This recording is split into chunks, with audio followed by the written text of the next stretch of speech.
everybody. How's it going?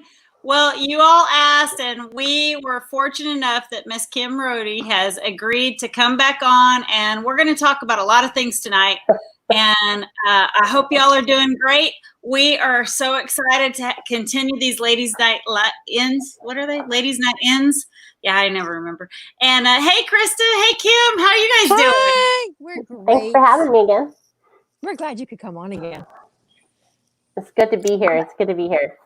What are we going to talk about tonight? We're going to talk about real life. This is about real life, right? I mean, even though we all might have a little bit of a fan crush on you, that's not. Every time I go to look at something, I'm like, oh, I was talking to my husband about you at dinner. I'm like, this is just crazy. But our goal is to just talk about real life, you know? Yeah. So I got to tell you guys. So Kim, I kid you not, and I told him already, but one of our dogs is ill. If y'all know, we've got a puppy in the house, so we already are dealing with puppy training. And now one of our really old dog is not feeling good to her tummy. And so I'm like running around cleaning up mess tonight, and I'm like, I only have a 6-time Olympian coming on in like 5 minutes. I have got to go. No. Wait, I had the same conversation, but it was the glass hitting the counter. My husband screaming when he cut his finger open. I'm like, I don't have time for that. I have got to get on live. Right. So Kim, how's your day going? Well, okay. I mean, compared to what you guys are talking about, it's sounding pretty good. My day's going pretty good. Doing a lot of homeschooling, and I was out on my property today setting cameras.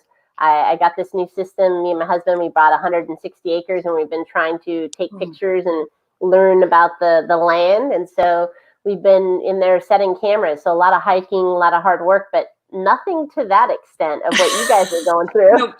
No puppies, although I had my grandson here for a while, and that homeschooling joke. So how have you done that? Have you established a routine, or what has been your trick to get through the homeschooling? I won't say opportunity. Let's say opportunity. Well, that's a nice word. Well, I mean, it's quite a challenge. It's basically, for me, I've set a routine, and I've listed it and shown it to my son so that he knows what to expect and what's expected of him. And he just kind of now goes along with the flow. So my son's trilingual, so he speaks Spanish, Mandarin, and English. Wow. So we have Mandarin class and Spanish class, and we have all these different classes and languages that I don't speak. I was going to ask you, do you speak them? I mean, is it something No. Okay. No. Are you learning?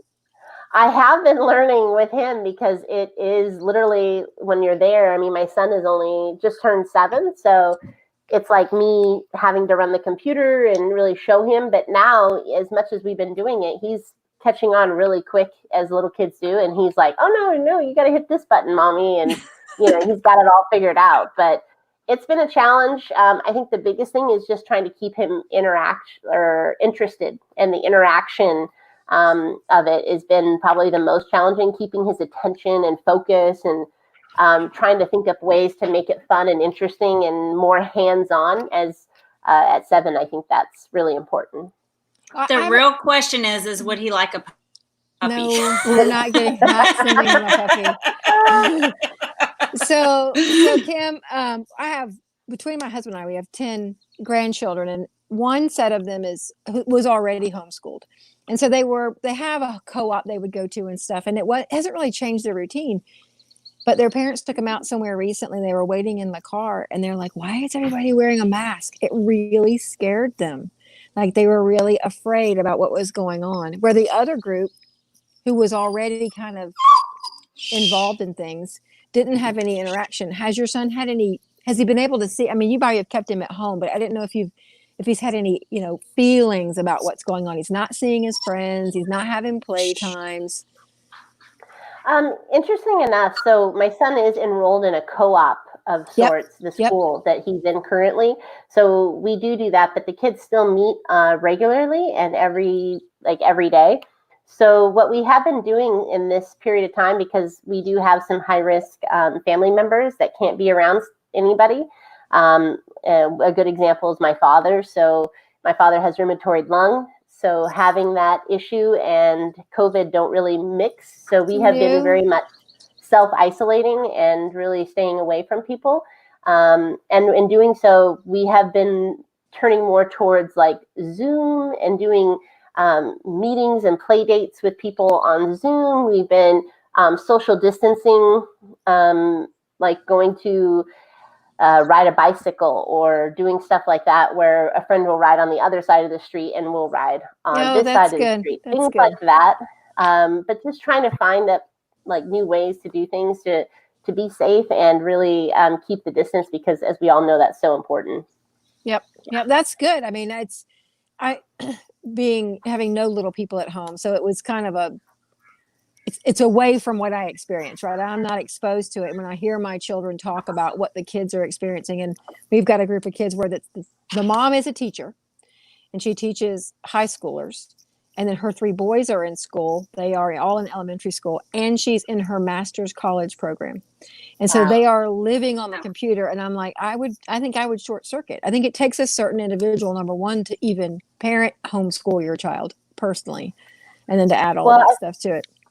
I think the biggest challenge for me being a mom is trying to balance that screen time, because everything now is so much about the computer, and, you know, all the classes are on the computer. So when he's not during like in school or isn't that school time, trying to disconnect from that and go hiking and go bicycling and go play in the sprinklers and go do things that are like gardening, that are more hands-on and off of the screen, because I think it's doubled or tripled in this COVID time. That's a good point. It has probably tripled during COVID. Yeah. So that brings up a good point, though. So you have some really interesting hobbies. And so how did you get your passion for collecting? You collect antique children's books, right? Yes, I actually have a library in my house of antique or vintage first edition.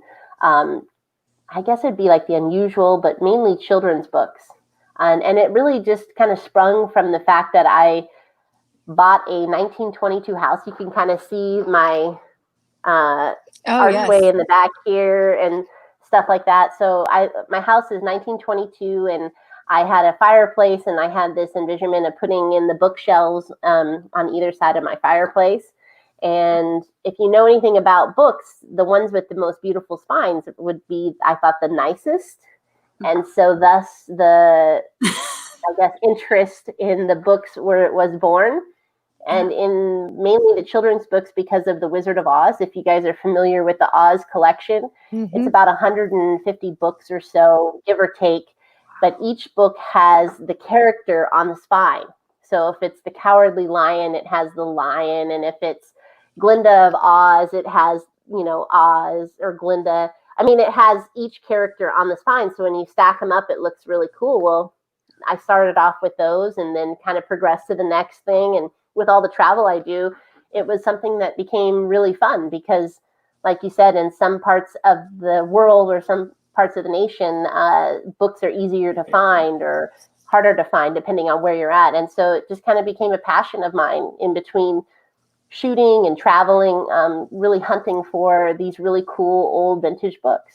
Well, I would think that would be a way to keep home close to your heart, right? So you're traveling and you're shooting, and here's something that connects you to home that you can do while you're away to bring back to home.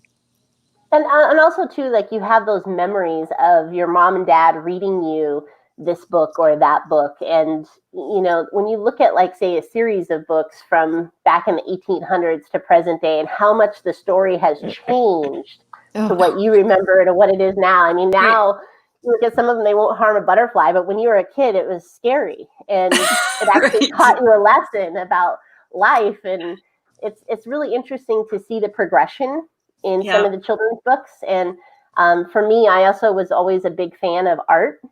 I've always really loved art. I do a lot of art and took it in college for many years. And so I think the illustrations really drew me to them as well. So thus I think I kind of lean more towards the children's books because they're much more heavily illustrated. Right. They're all, those books are so beautiful that you're talking about, but it kind of makes me think about, I miss that about our society, you know, when I'm older than all of y'all, but when I was growing up, when you watched a TV show, there was a moral to the story. Like, Right. so at the end of the story, you learned a lesson. Like if you watched Andy, I don't like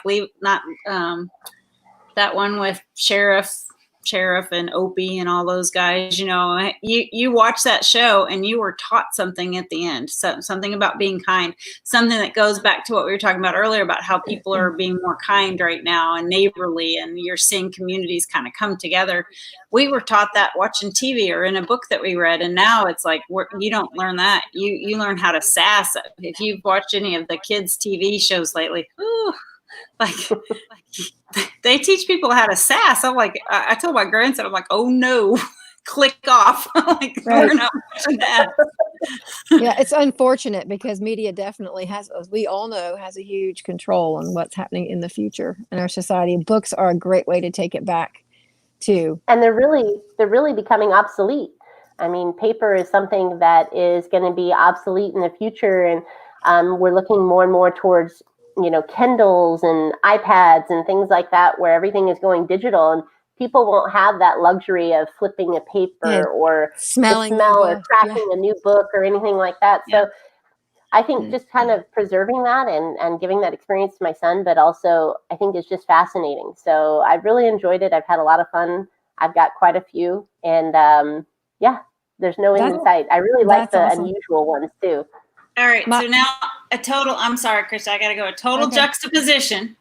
So from classic artsy children's books, I think you also collect classy, probably artsy cars.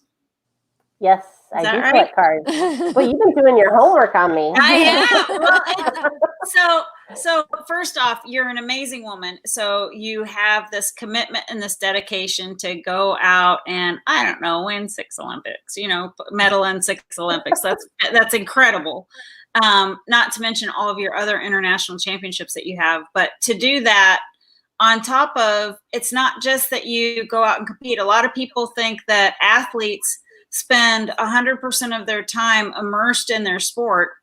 And you've been able to balance being a mom, being an athlete, a successful athlete, and also having these hobbies that are outside of your sport. And so to me, that's pretty impressive to see a woman that's so put together to have such a balanced life. And so I'm interested about it. I'm like, okay, that's pretty cool. Like, I think a lot of it, though, I mean, thank you for that compliment. It's amazing. But, you know, I think I basically started at a really young age competing, and it was just a way of life for me. My dad and my mom always instilled in me that there was always enough hours in the day as long as you planned out your day. And so I tried to do everything. Now, I will admit I am very active. I do a lot of things. I try to cram almost too much in a day usually. But at the same time, I've been able to I'm familiar with that. Really lean on my friends and my family to help me through some of those more challenging times when I bite off a little more than I probably should have. But at the end of the day, I wouldn't have it any other way. I mean, this isn't a dress rehearsal. I mean, this is one life we have, and we got to do everything we possibly can. So I try to do it all. And shooting for me was just a game. I love it to death. I've always enjoyed it. I love the people, the travel, the places. But really, for me, it was all about my friends and my family. I mean, that's always number one. I think most people will say that, and that was no different for me, as I always carve time for that. And I mean, that just goes without saying. Right. I love this is not a dress rehearsal. Everything we do is the real deal, right? Everything we do is the real thing. I remember from our previous interview, you made a statement. I'm sure I won't quote it correctly, but it's had an impact on me. And I've shared it in my words going forward about you sitting in a room with your peers when you first went to a certain camp or coaching experience or prepping for the Olympics, I believe it was, and they had you write down the things that you knew you weren't good at or things that you thought you couldn't do. and your paper was empty. And I know I've kind of paraphrased that, and it's your story, and I tell it as your story in my words, but the impact that that can have on someone's thought process. All of us can do whatever we want to do as long as we put our mind to it, and we can do it. It's amazing. It's amazing the power of words, and the thought of the negativity of not being able to do something and not being willing to put yourself out there to even attempt it. I think there's a lot of fear in that, and people have to be willing to take a little bit of that fear and a little bit of that chance to maybe see what will happen. And if you don't, you'll never know. And I think that's it's so true. You have to be willing to put yourself out there. Right. Yeah. And I think, you probably were given that foundation and grounding as a child in your family, right? Obviously you had some influence that gave you that confidence. And so many people out in the world today don't have that same feeling. They go every day with what they can't do, not what they can do. And they start with a different mindset. So it's kind of resonated with me. And now it's not a dress rehearsal will stick with me. So I'll be sharing that story as well. For all of you watching, when you hear that story, you know where it came from. I'm going to share it as Kim's. I'm giving her credit, but I don't really. Well, I'm going to tell you that came from my dad. So we can all thank him for that. But yeah, my parents have always instilled the ability to, if you want to do something, go for it, and really supported me. And I can't thank them enough. I mean, it's really their doing in instilling this. I will say that as a young child, I was very shy and very reserved. And in shooting, actually gave me the ability to be more comfortable, like public speaking and doing those types of things. As I was like everyone else, terrified to get up on stage, terrified to speak. I mean, it just has been something that I literally grew up with. And the more I did it, the better I felt with it, the more comfortable I became with it. But it wasn't an easy road. And I think there's a lot of other people out there that probably have the same experience as me. But, I really attribute a lot of that to my parents. Yeah, we were talking about it with some friends the other day about girls' heights. Like, I've been tall my whole life, and one of the other girls was tall, and she looked at it as a negative experience. And I'm like, it's so funny because my parents always just taught me that being tall was an attribute. And so I never looked at my height when I was a teenager and I was taller than all the boys I was dating as a detriment. Like, I just didn't do it. So it's interesting how much your parents influence your lives and how really your words today will touch somebody that's listening to this or somebody that goes back and re-listens to this, and it will make a big difference, because that simple taking that I can't in your mind and clicking it to an I can is the most positive thing that anyone can do for themselves. And so for all you listeners out there, take it from Kim Rhode. If you put your mind to it, you can do anything that you want to do, because I feel like there should be a song. There's got to be a song. We just break out into song right here. I'll leave that to you two. Nobody wants to hear me sing. I'll tell you that right now. I'm not doing it. Well, I think but I have one in my head. Thanks, I think Christa. To that point, Karen, sorry. You just mentioned it's our parents that give it that seed, right? That encouragement, the seed, and they help water and feed it, but it's up to us to carry it on.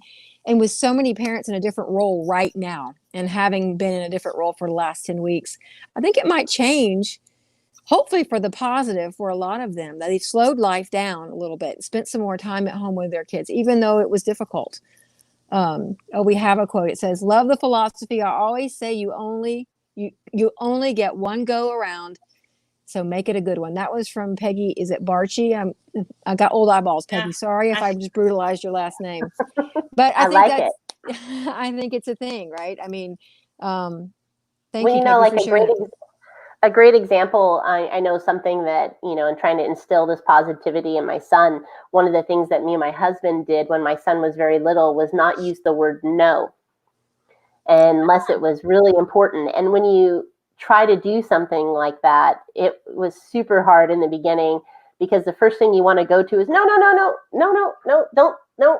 But the reality is that you use less words and to describe it. And instead of saying, please don't touch that, or you might get hurt, or you will, it was a way to build his vocabulary, but also to not use the negative. And so now when we do use the word no, my son really listens. He stops. He's like, okay, because it's not something that we do did every single day on everything. It was really amazing. So there's some really incredible things that you can do to turn maybe a negative into a positive. And that for us was something that we did with my son Carter when he was very young. And you'd be surprised. It was super hard. Oh my gosh. I'm not going to lie. It was hard. But you know, the other thing on that is what he might have been thinking in his mind he was doing and what you were seeing him doing were two different things. So if you had said no and he took it as no, he's thinking what's in his mind is wrong, not his action. And so by defining it for him, it probably is he's going to be awesome. I can't wait to see what he does. I mean, I feel like at this point. A trilingual kid, right? That's like got all these great opportunities. It's no pressure. No pressure. Yeah, no pressure. Yeah. I know, right? You're killing me over here. I already feel the pressure as a parent. I think most parents do. But it's amazing. I wouldn't have it any other way. I mean, being a mom is the best thing ever. So the journey is incredible. Agreed. Just wait till your grandma. It gets better. Oh, that's what my mom keeps saying. Mm-hmm. Yeah, I can do things without having to have the same effect. Responsibility. It's a lot more fun. Right. Effect, responsibility. Absolutely. Yeah. So you are training a little bit again, right? You're getting back into that. I've shot like all of maybe 2 days in the last 3 months, which is probably the longest I've been off of shooting. Is just everything has been closed. There's been nothing open, and it's been quite challenging here in LA. So how did you feel that first time after being away from it that first time? Because I actually shot this weekend for the first time in a while, and I was sore. You were sore? Oh, well, I shot a revolver. Starting all over again. It was great. It was really a lot of fun to kind of get back into it. It felt really good. I shot really well, but I was definitely feeling it a little bit the next day. And, it's like riding a bicycle or running a marathon. You got to build yourself back up again.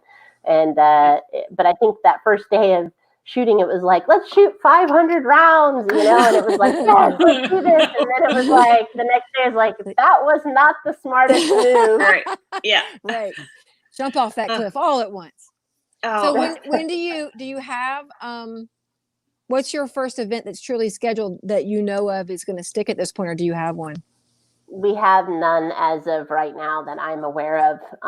I was actually on a call earlier this morning with an international group, and we were discussing about the next season and competitions, and everything is really on hold right now. I mean, a lot of these people are in different countries, and like I said, this COVID is really affecting people, or you were saying earlier how it affects different people. It's doing the same thing around the world. It's really, really interesting and sad and scary, but there's also some really beautiful moments too of people coming together. So it's been interesting, but as far as the competition side, I think everyone's just really hunkered down, focusing on the essentials, which is family, health, safety, and really listening to what everyone in the World Health Organization and everybody else is saying and suggesting to do, which is, don't travel and wear masks and, all the basic stuff.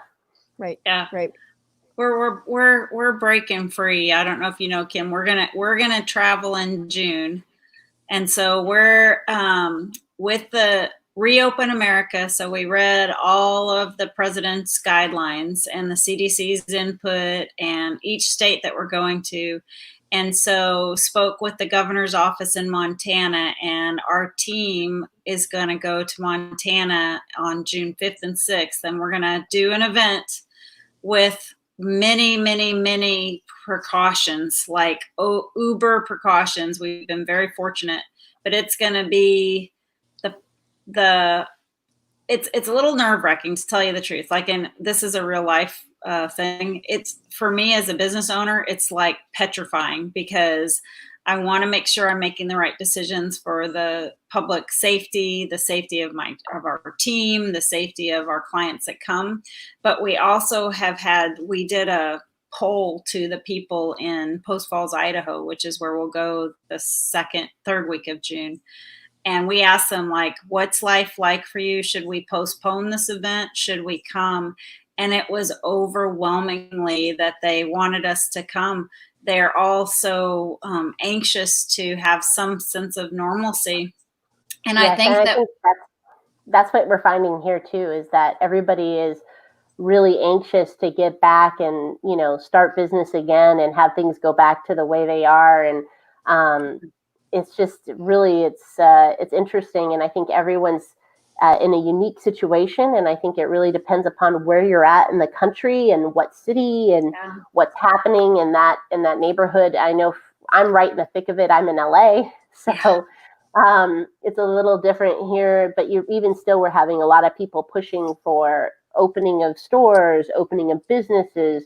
So we're starting to see more drive-throughs where you can get food or have food delivered or pick it up.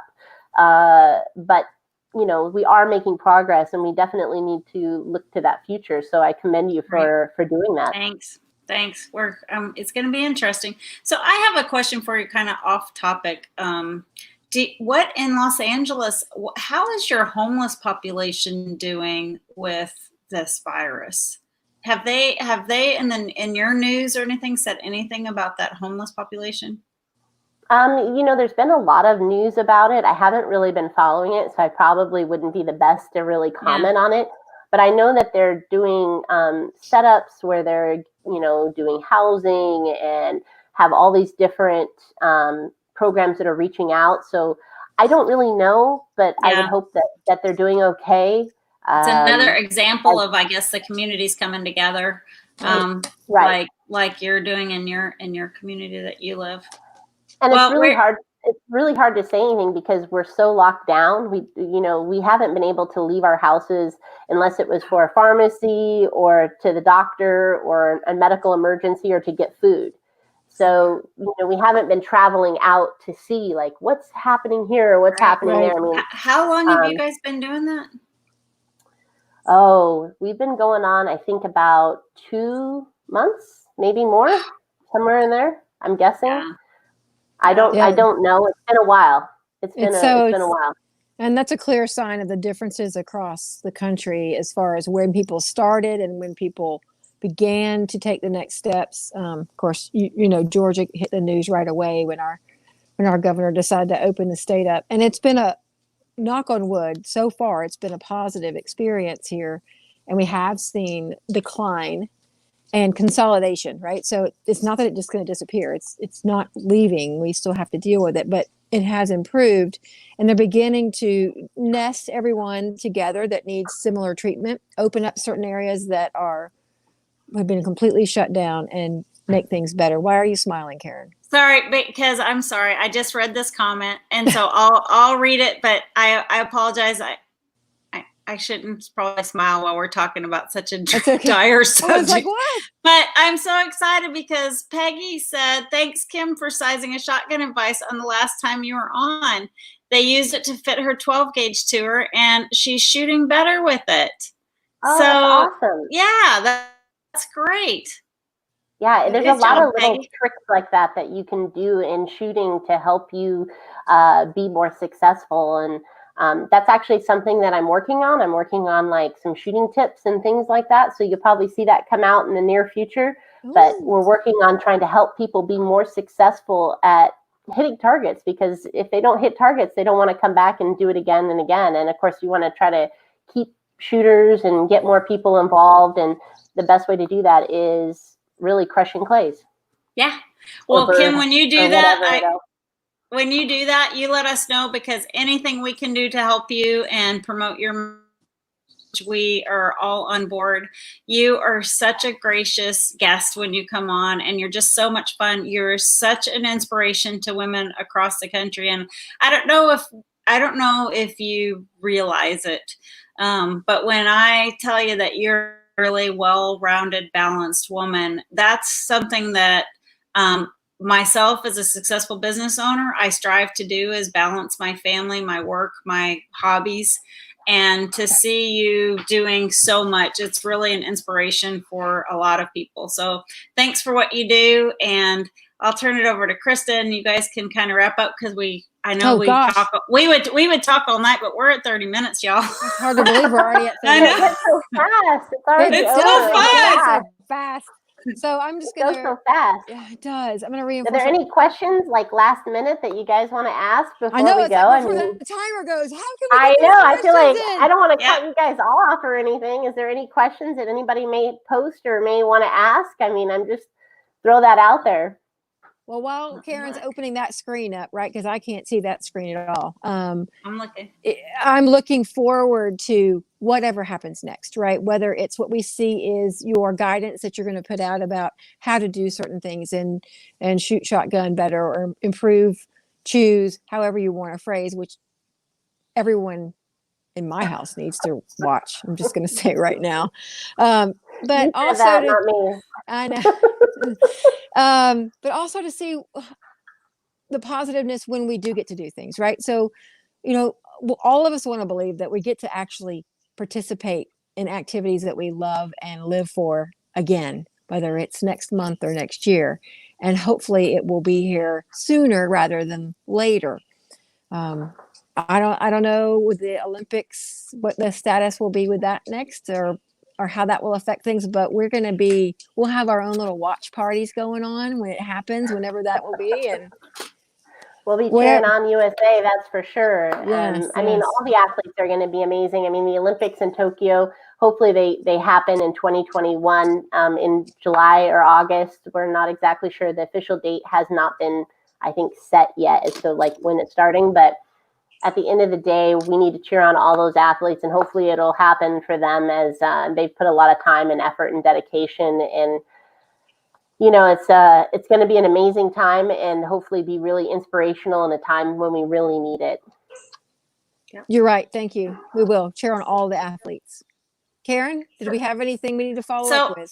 We're just getting thanks very much. They really enjoyed it. So Kim, do you have any parting comments you'd like to leave these wonderful ladies as we go? Because they will rewatch this. We ended up like with, I don't know, a lot of people watched your last video. Well, I'll say this. I mean, the best advice I can give is to really enjoy what it is that you do, whether it be shooting or any other hobby.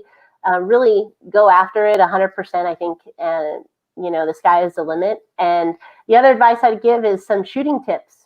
So I think that'll go over big. I think with a lot of women is your whole life you've been taught to point, look at that house, look at that car, look at that guy over there, or whatever.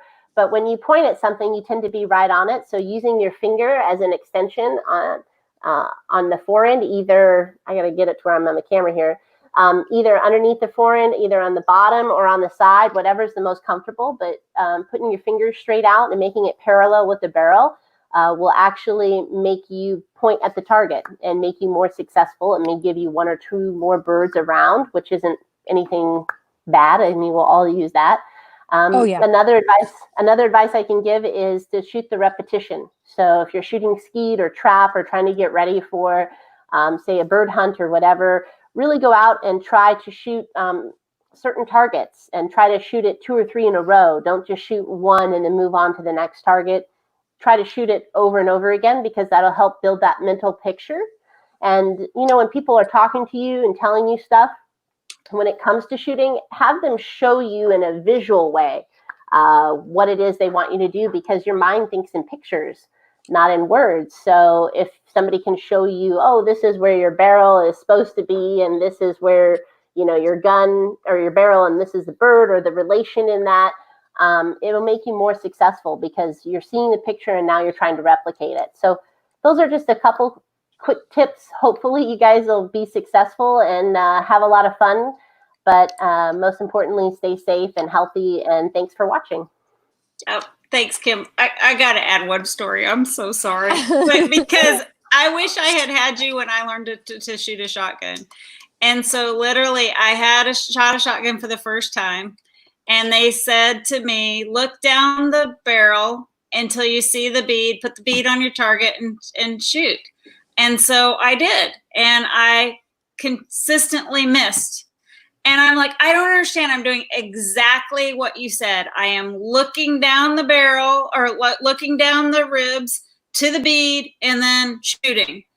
And they're like, well, you're supposed to bury the bead till all you see is the bead. So I was shooting so that I saw the whole entire thing all the way down like a racetrack. So if I had seen a picture, you're not alone. You're not alone in that. If I'd seen a picture, maybe I'd have done it right from the beginning. Yeah, well, I mean, there's a lot of things. Like, people don't know that your bead should be stacked like I gotta get the camera here, like a figure 8. Not one over the other, but actually like a figure 8. So your center bead and your end bead, and they shouldn't be split. They should be lined up. I mean, there's just a lot of little tricks. Yeah. Your eyes can only focus on one thing at a time. So if you're staring at the bead, like what you're saying in your story, then the bird is going to be blurry, and you're going to try to go back to the bird and then to the bead and back to the bird, and that's going to make your barrel go, tick, tick, tick, tick, tick, tick, tick across. Yeah. And not be nice and smooth. And so you really want to just stare at the target and see your barrel and your peripheral, and that's how you judge your lead. But I always equate it back to what people know. Like, it's like passing a football, or it's like, a hose of water, or something that they can relate to. And that's the best way to teach people and really put it in a picture form, is that's what they can best understand and put it into action. So just keep that in mind if you're teaching somebody new, or if yourself trying to understand something, have someone show you visually what's a foot, what's an inch, what's whatever they expect of you, because it makes it a little bit easier. Awesome. Can't wait for your tips. I'm flashing back to the first time someone handed me a shotgun and said, don't worry if it doesn't fit you. It's going to be okay. Not good. Not good. No, gun fit is really key. They say wood to wood, which is, keeping your head down on the stock and the comb of the gun, wood to wood. Yeah. You want to make sure it fits you. You want to try to, replicate it, to do it 1,000 times, nothing different. And you have to see something, whether it be inches or feet, lead wise. Otherwise, you can't replicate it. So the more that you shoot and the more that you see that lead, the more that you understand what that is, the better that you'll become. Yeah. Well, Christa, when we post this later, we got to say that the best shooting tips come at the end. So watch all the way through, because that is incredible. Thank you for those tips. That's great. That's awesome. Well, I have to, because, Peggy. So thank you for it. That's right. Yeah. Well, Peggy did great, and Carol, we've got some, and Mandy's there. We've got Lori. We've got some great people that have posted some thank yous for being on here. We really do appreciate your time, and we wish you and your family that you get returned to some normalcy. Hope you enjoy your hike. Looking at your cameras, that sounds exciting to me. And thank you again, Kim, for all you do for us. And have a great evening, Christa. Have a good evening. You guys take care. Bye, and we will see you Friday morning. Take care. Bye.